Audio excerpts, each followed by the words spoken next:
ಮಹಿಳೆಯನ್ನ ತೃಪ್ತಿಪಡಿಸಲು ಪುರುಷರು ಎಷ್ಟು ನಿಮಿಷ ಇರಬೇಕು? ಪುರುಷರು ಎಷ್ಟು ನಿಮಿಷ ಸೆಕ್ಷುವಲ್ ಆಕ್ಟಿವಿಟಿ ಮುಂದುವರೆಸಿದ್ರೆ ಮಹಿಳೆ ತೃಪ್ತಿಯಾಗುತ್ತಾಳೆ?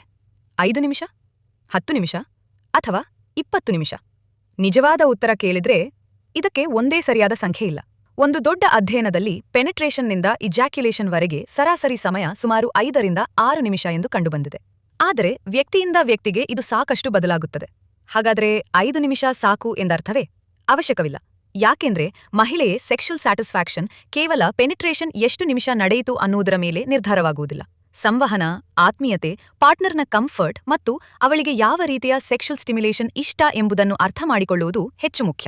ಇನ್ನು ನಾನು ಬೇಗ ಇಜಾಕ್ಯುಲೇಷನ್ ಆಗುತ್ತಿದ್ದೇನೆ, ಹಾಗಾಗಿ ನನ್ನಲ್ಲಿ ಸಮಸ್ಯೆ ಇದೆ ಎಂದು ಹಲವರು ಭಾವಿಸುತ್ತಾರೆ. ವೈದ್ಯಕೀಯವಾಗಿ ಪ್ರೀಮೆಚ್ಯೂರ್ ಇಜಾಕ್ಯುಲೇಷನ್ ಅನ್ನು ಕೇವಲ ಸಮಯದಿಂದ ಮಾತ್ರ ನಿರ್ಧರಿಸುವುದಿಲ್ಲ. ಸಾಮಾನ್ಯವಾಗಿ ಇಜಾಕ್ಯುಲೇಷನ್ ಅನ್ನು ನಿಯಂತ್ರಿಸಲು ಸಾಧ್ಯವಾಗದಿರುವುದು, ಇದು ನಿರಂತರವಾಗಿ ನಡೆಯುವುದು ಮತ್ತು ಅದರಿಂದ ವ್ಯಕ್ತಿಗೆ ಅಥವಾ ಸಂಬಂಧಕ್ಕೆ ಗಮನಾರ್ಹ ತೊಂದರೆ ಉಂಟಾಗುವುದು ಕೂಡ ಮುಖ್ಯ. ಜೀವನಪೂರ್ತಿ ಬಹುತೇಕ ಸಂದರ್ಭಗಳಲ್ಲಿ ಪೆನೆಟ್ರೇಷನ್ ಆದ ಸುಮಾರು 1 ನಿಮಿಷದೊಳಗೆ ಇಜಾಕ್ಯುಲೇಷನ್ ಆಗುತ್ತಿದ್ದರೆ ಮತ್ತು ನಿಯಂತ್ರಣದ ಕೊರತೆ ಹಾಗೂ ತೊಂದರೆ ಇದ್ದರೆ ಅದನ್ನು ಪ್ರೀಮೆಚ್ಯೂರ್ ಇಜಾಕ್ಯುಲೇಷನ್ ಎಂದು ಪರಿಗಣಿಸಬಹುದು.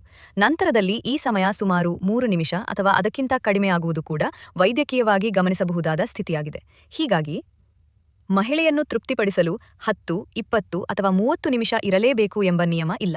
ಸಮಯಕ್ಕಿಂತ ಮುಖ್ಯವಾದದ್ದು ಒಬ್ಬರನ್ನೊಬ್ಬರು ಅರ್ಥಮಾಡಿಕೊಳ್ಳುವುದು ಮತ್ತು ಇಬ್ಬರಿಗೂ ತೃಪ್ತಿಕರವಾಗಿರುವ ಅನುಭವವನ್ನು ಹೊಂದುವುದು.